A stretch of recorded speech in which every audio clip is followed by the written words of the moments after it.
to break down the case and today's decision, actually this hour's decision. Let's go to Matt Murphy, former homicide prosecutor, who has a brand new book. We'll be talking about that in just a moment. But first of all, are you surprised that the judge, I mean, he's staying in a really rough jail.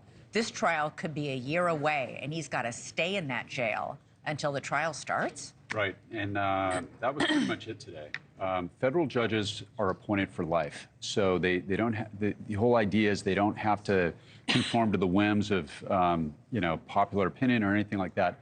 So they made this call, this judge made the call, and he even had a quote in there, "What's love got to do with it?" Well, that was because first, the defense lawyer said, the victim, Cassie, we see, there's a video, a damning video that has been shown on one network that paid a lot of money for that video.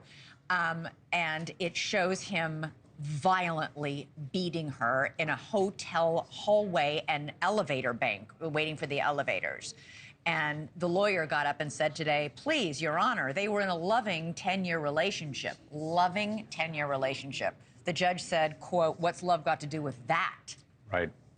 So and then called him, by the way, a danger to the community. Yeah, that's right. And he's referring to the witness tampering on that.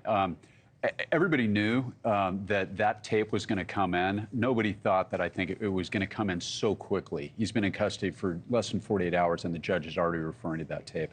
That was one of those things that was a real sea change in, I think, the public perception of this case. You started out with a bunch of civil lawsuits, which might be people after money, you don't really know.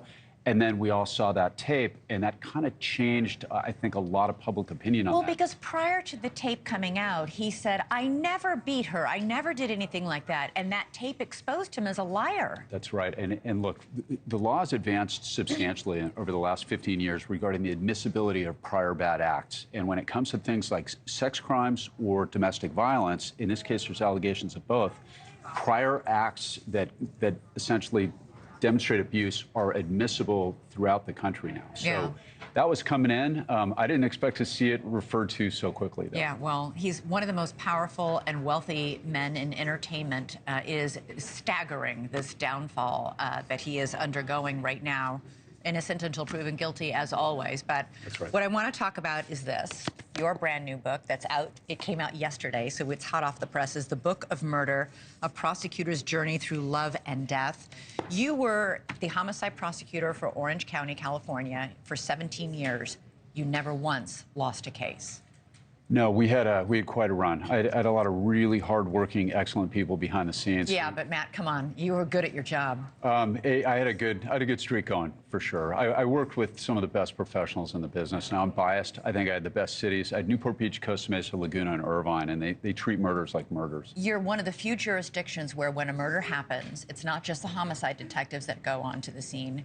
It's the homicide prosecutor. So you would get a call at 2 a.m., we have a dead body, come on down.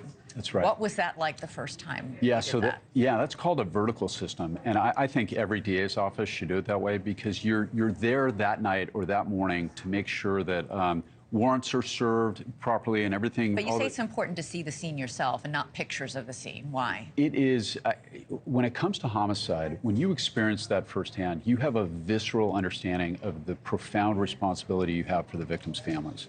And that's the kind of stuff that when you remember what that poor person looked like sitting in the living room or laying in the ditch, you dig deep in those trials. And that's one of the things that I think we had so much success doing, because when you're there, sometimes you're there when the death notification is made. A family member may show up and they learn for the first time that their mom has been murdered, and you see it on a very human level, and it makes you work a lot harder.